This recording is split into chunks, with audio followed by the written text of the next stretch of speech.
If you are feeling lost or directionless, if you are feeling like your business is just this uphill battle that is just never going to get easier, and that you really don't even know why you're doing it anymore, and whether that original dream or vision you had for yourself is possible or realistic, then we need to talk.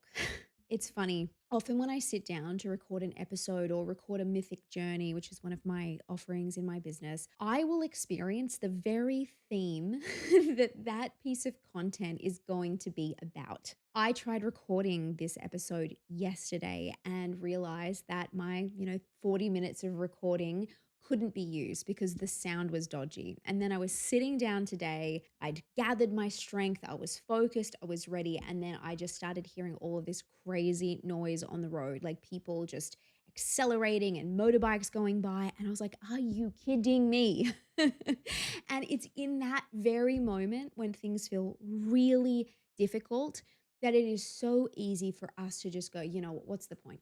What's the point? Maybe I'm not meant to do this today. And I could have thrown in the towel and gone, I'm just going to record this another day.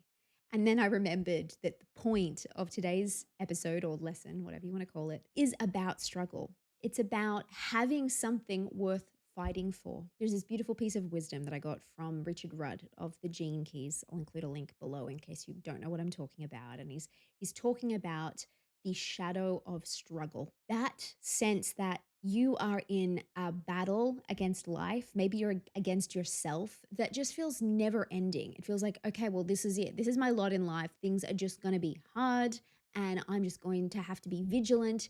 And there's not really a sense of purpose behind that battle. It's like you're just doing it to kind of survive. And he talks about how when we're in that shadow, the struggle exists because we aren't connected to a reason for the struggle. Once we connect to a sense of purpose, once that fight has purpose, we actually move into a different energetic, one of perseverance, one of resilience, one where we actually get a little fired up about the thing that we're fighting for. And it gives us access to so much more strength, but also grace and this trust that even when things are difficult, we know why we're here. And we don't drop back into that mindset of like, oh, can I really do it again? Should I just get a job?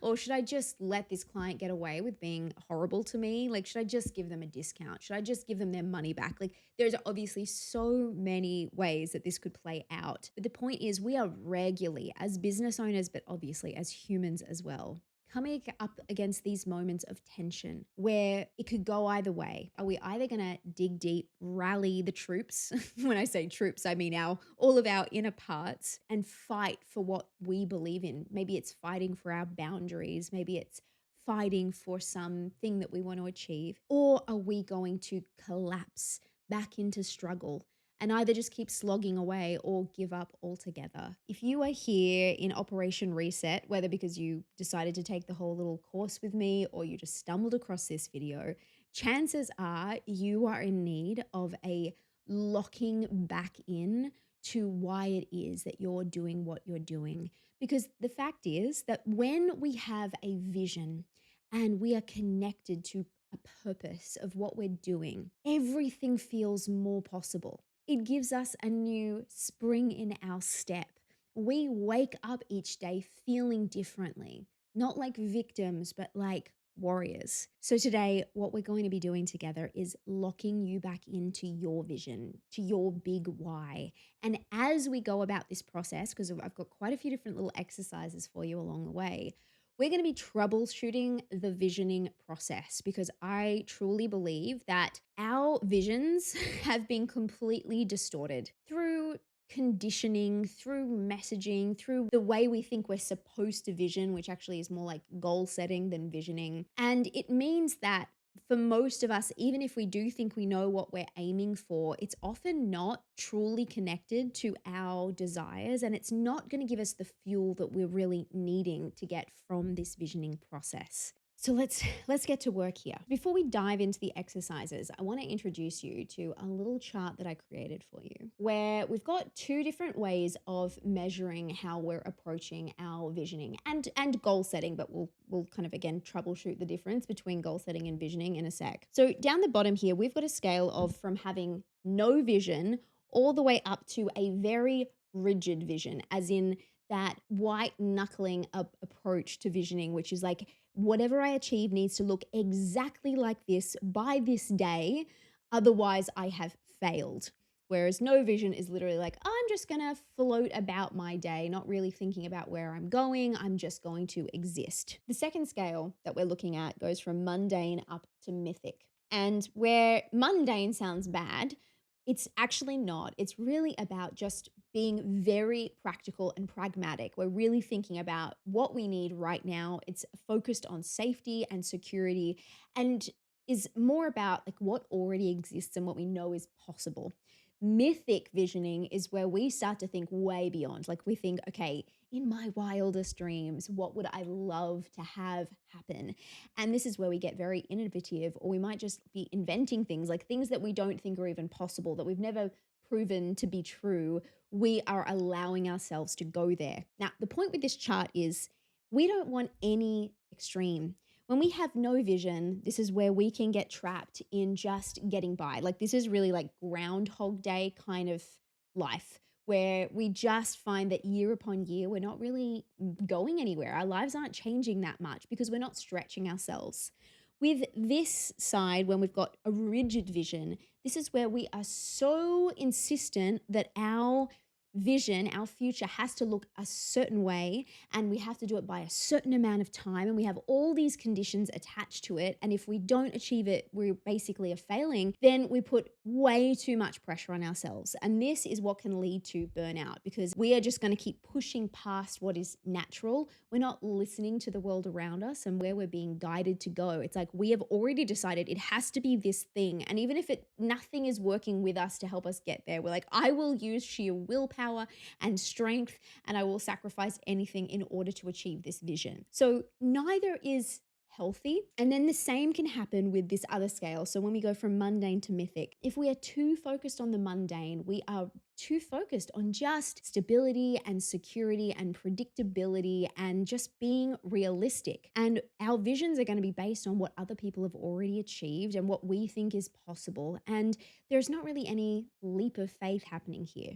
If we are too in the land of the mythic, it's like we are thinking way into the future and we don't necessarily have a way of getting there. Like it feels like this leap between where we are right now and where we're trying to go. And there's no pathway for that. We are just kind of living a little too in the clouds. So you can see that if we are no vision, stuck in the mundane, this is where we are living in a grayscale life. We're just getting by. Like it's a bit of a grind. If we still have no vision, but we're in the land of the mythic, it's all about fantasy, and we have a fair bit of denial about where we're actually at, and we'd probably rather escape into our daydreams than take any steps to actually achieve the thing that we want to achieve. On the other side, if we have got a very rigid vision and we are caught in the mundane, then this is where we have a lot of bitterness and resentment because we are working so hard. We've got like the never-ending to-do list, and there's a lack of joy because I want to achieve these things. I have to be here by a certain amount of time, so I will just keep pushing.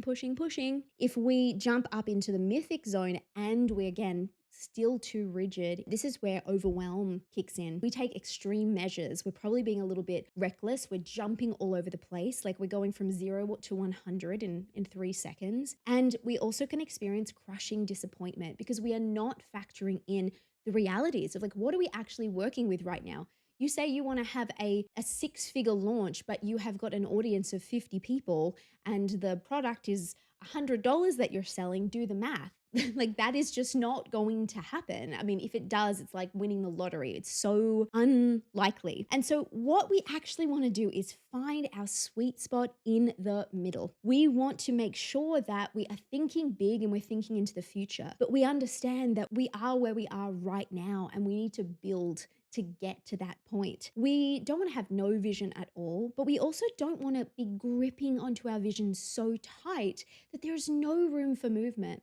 What we can forget is that we are co creating with the universe. It wants amazing ideas to be birthed by you, it wants you to manifest all these incredible things. But sometimes the way we think it's meant to happen is not the best way for it to happen, or it's just not the most realistic way. There's going to be another pathway forward. And so when we're in this sweet spot, we realize that we need to connect to some sort of North Star. We still need to have a vision, but there needs to be a level of surrender about it. And this is where we move away from rigid goal setting that is very time based and very about a list of requirements. And we move towards visioning as a frequency, understanding that the point of vision and what we're trying to achieve is connected to an experience that we want to have. It's who we want to become and how we want to feel. And there are so many ways that we can experience those things and feel those things. There is not just one pathway where you end up happy and fulfilled. So there are a couple of shifts that we're going to need to start making. And one of them is to firstly make sure that we are aiming for anything at all. I know for me, one of the biggest traps that I fell into first as a freelance copywriter when I first went freelance 11 years ago was that it honestly felt so amazing that anyone would want to pay me at all, that I was able to like send an email with a proposal and then someone would be like, yes, I want to do that. And then they'd send me a 50% deposit. I'm like, oh my gosh, like I'm making money, like on my terms, that I didn't set any other goals. I had this budgeting spreadsheet that basically I would put all of my expenses into for the next month or the next 3 months at most. And then I would really focus on landing enough clients to cover all of those expenses and nothing more. So, surprise, surprise, I never ended up with any savings. I didn't have enough money to do true fun things in life. I was now stable and I was self sufficient, but I wasn't going beyond that. And if ever I had unexpected expenses, like I would then get put back into some struggle as well. And so, one of the shifts I think that is important for all business owners to make, and I found that it doesn't matter if you're freelance or you have a team, I think so many of us just see that our job is to keep money coming in, just keep landing clients. And we don't pause for long enough to go, where am I taking this business?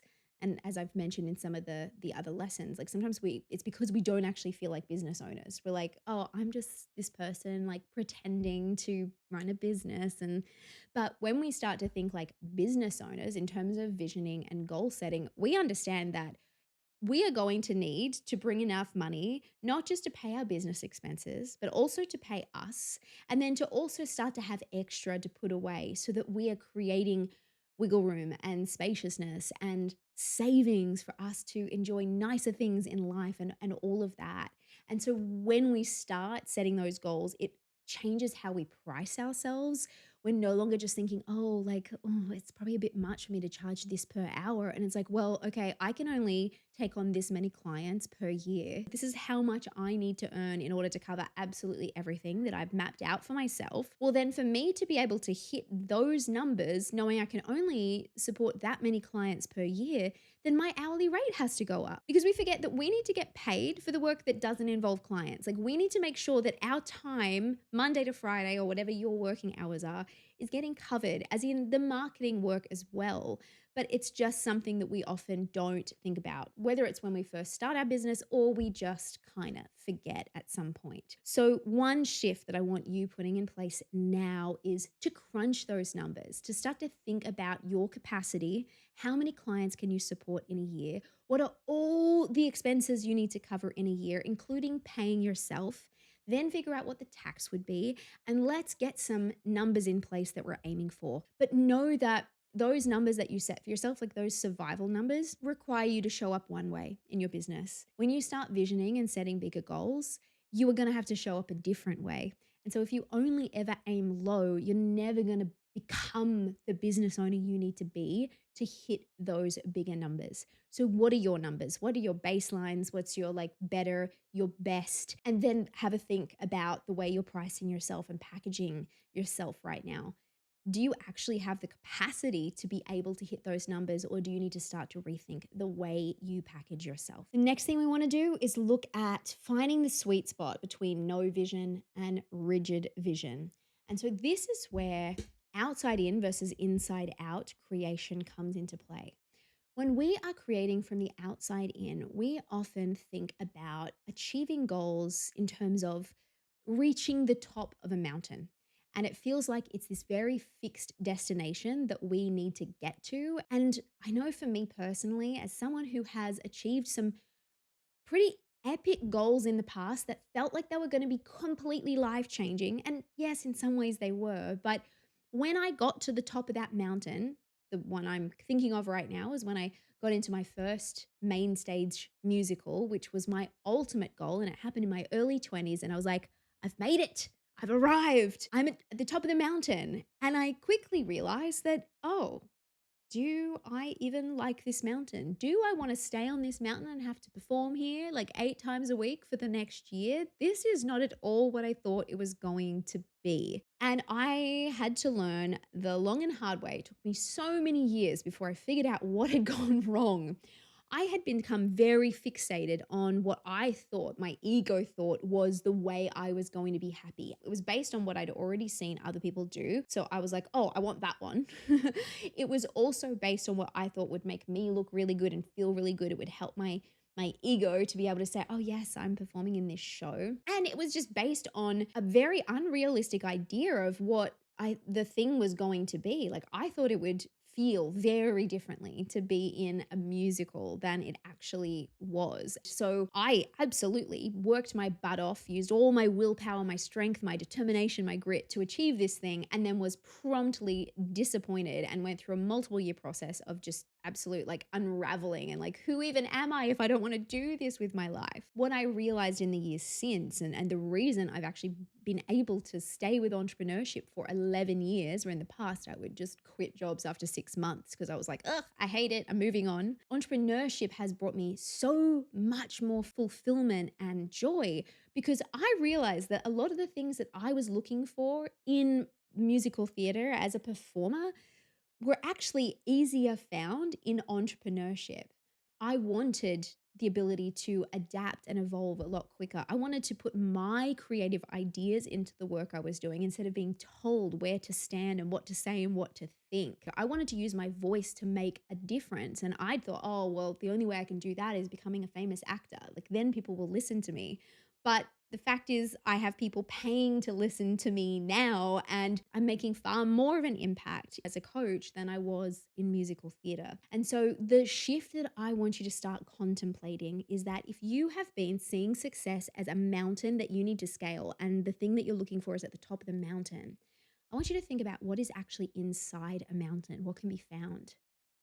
Treasure, gems, minerals, precious metals. I believe that when we are being called to anything in life, what we're actually being called to is to experience more of ourselves. We are on a journey to express ourselves fully, to become our most authentic selves, to feel connected to purpose, to have a level of creative freedom in our lives. And we often think, oh, this one specific job, this particular title, this specific niche is going to be the thing that gives me that. But funnily enough, we can find that treasure in so many forms if we know what we're actually looking for and we are intentional about what we are creating and we are aiming for. So I want you to see that whatever you're being called to is more about a feeling. It's more about who you're becoming, and it's what you want to experience in your life. And once we realize it's about experience and feeling or frequency, we realize, oh, there are so many ways I could actually get there. And probably most of the ways you're unaware of right now. Like the universe knows that there are so many ways it could deliver this goodness to you. But you're here going, oh, I'm pretty sure the only way I'll get it is if I'm in this particular career and I'm earning this much money and I have this particular title.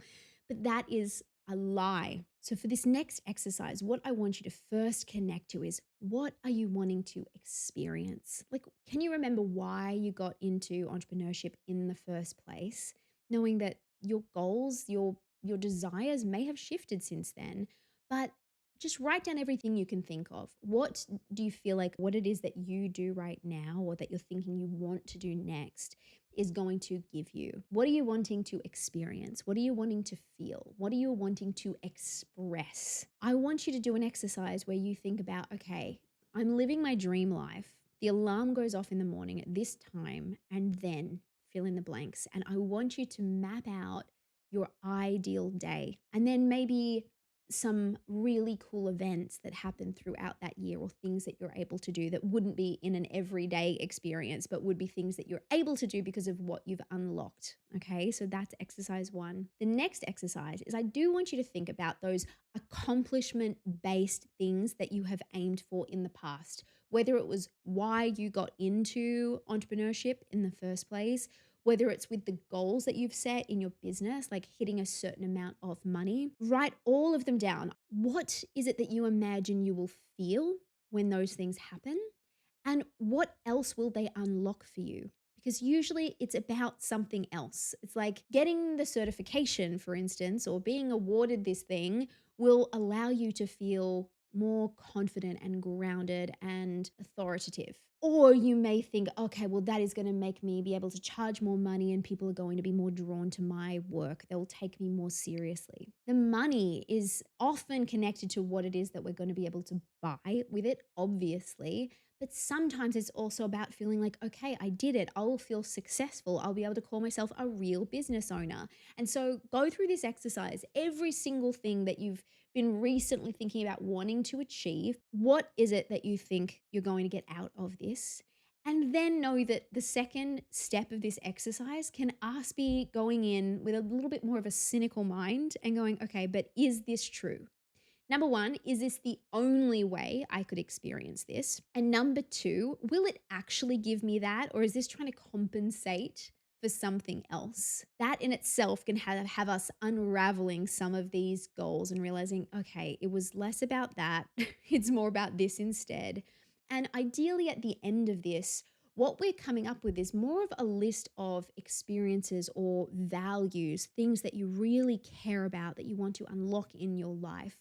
And it will mean that you can be a lot flowier, a lot more surrendered, and a lot more in a collaborative relationship with the universe, trusting that, okay, sure, I'm going to aim for this because this is what I know right now, but I'm open to being redirected. I'm open to being taken a totally different direction or making minor pivots. But either way, I release the need to control what this looks like in the end. But what I am saying is that I want to experience this thing, or I want to become this kind of a person. There's one other related trap, though, that we can fall into when we are in mountain peak visioning.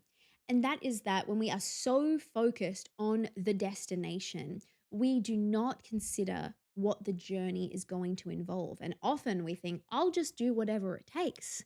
I will work 80 hours a week for however many years as long as it gets me there. I will do whatever, compromise this and that. Like, we don't even think about it. We just go, at any cost, I'm going to get to the top of that mountain. And this is problematic for multiple reasons. Number one, it means we compromise our well being on the way to trying to achieve that goal, and often find it's not worth it in the end, because if we do manage to stumble across that finish line or stumble up to that mountain peak, we are so exhausted and tired and potentially resentful that we don't even care we got there. We're just like, ugh, great. Also, it's a problem because often we will put off the very thing that we're wanting to experience in order to get there, because we're like, oh, once I get to the top of the mountain, then I'll finally feel blur, or I'll let myself do blur. And so I know for me, this has been things like, okay, once I have achieved XYZ, I am going to finally start spending more time in my week being creative. I am going to take some time off. I'm going to stop working weekends. But if we have allowed ourselves to compromise what we want and what we need in order to get there, old habits die hard. Like, we never actually get there. You will find you'll keep setting a new goal and you will never allow yourself to have those very things that you want. And what is kind of funny about all of this is often the things that we want the most, that we think we must scale the mountain to achieve, are available to us in the here and now. They might not be in the way we fantasized about them being. Like, maybe you are like, I just want to be able to take an entire month off to just to just write and to look after myself and da da da da da. But one of the reasons you probably need an entire month to do that is you are compromising so much right now. You're costing yourself so much. You're so tired and so creatively starved that you think you need an entire month to do that. Where if you gave yourself a little bit of sustenance every single day, you wouldn't necessarily feel the need, the desperate need to take that month, as much as it still might be appealing to you. So it's really important that we understand that how we get to the top of the mountain, or as I said, to the inside of the mountain for the real treasure, is as important as us getting there, because the journey is the point. You got into entrepreneurship for a reason, and it likely had something to do with a level of freedom.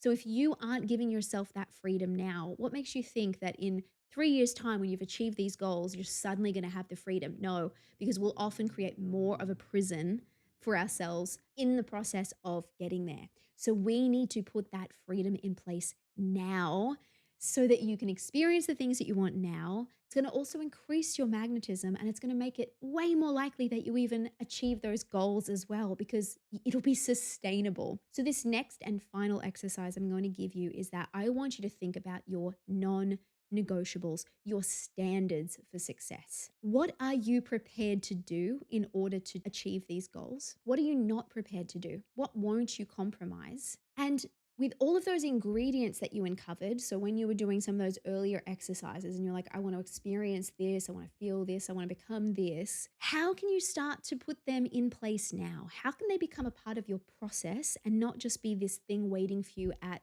a destination that you never actually reach? So what are you prepared to do is like, okay, well, what are the hours that you're prepared to pull? What are the risks that you're prepared to take? How much money you're prepared to put into this? How hard are you prepared to work? Are you prepared to be more vulnerable than you thought you would ever let yourself be? Whatever those things may be, just write some of those down now, knowing that these lists will be dynamic. I think it's a really good idea to put these up on your wall and to add to them as you get clearer, because often it's like through painful experiences that we're like, oh, I've changed my mind. I won't do that anymore.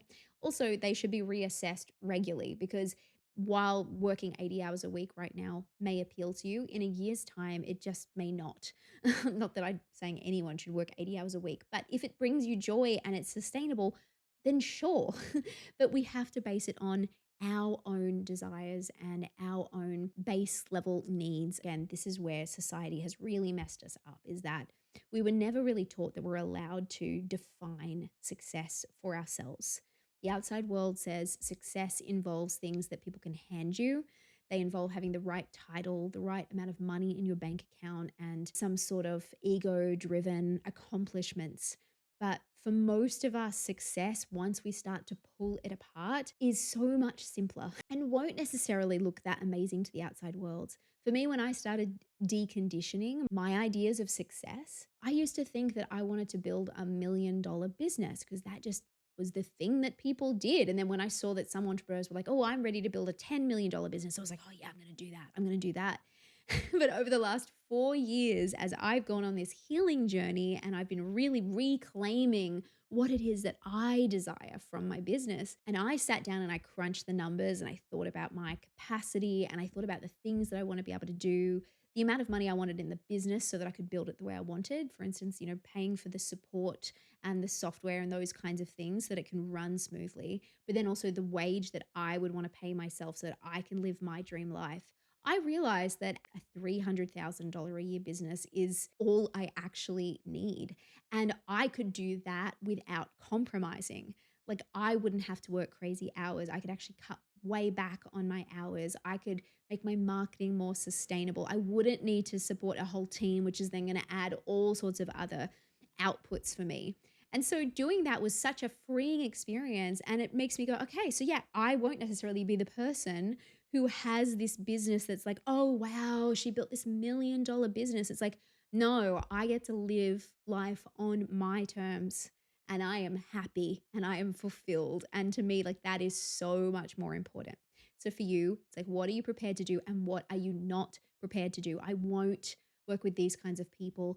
I won't use these kinds of tactics. I won't compromise my weekends or my relationships, or, I want to make sure that if my kids are off sick, I can just take the day. I want to know I can work from any time zone. This is completely up to you. I'm just giving you a few ideas to get the juices flowing. But once we have done all these exercises, what we've got is a true North Star. We actually know what we're working towards without holding on to it so rigidly. We've got guidelines for ourselves so that when we are making those important decisions about how we're approaching our strategy, about who we're working with, what we're saying yes to, what we're saying no to, we can run it through these filters of like, okay, hang on, I've already decided I don't do that. But oh, yeah, no, actually, I do that. So, yeah, this is a great opportunity. It makes it so much easier for us to stay focused. And as I said at the very beginning, this is going to give us something that actually excites us enough so that when things are getting tough, we're like, wait, I remember why I'm doing this. And this is a fight worth fighting. So I hope this reminded you of that spark in you that has not gone out, but it's a flame that needs fanning. And I'm going to include a bonus lesson below this because there is one final trap that we can fall into that is a whole topic in itself, which is what happens when we lose our ability to vision through fear because of past disappointment and shame or rejection or heartbreak. And it can feel really scary to start visioning again. But I'm going to include that as a separate topic because it won't apply to everyone. And I hope that what I have shared so far has been supportive. And I would love to know what has shifted for you. If you want to leave me a comment and tell me, what does your new vision look like and how does it differ from what you were doing before, what you were aiming for? Tell me all about it. And I look forward to celebrating you and cheering you on and helping you fan that flame. Talk to you soon.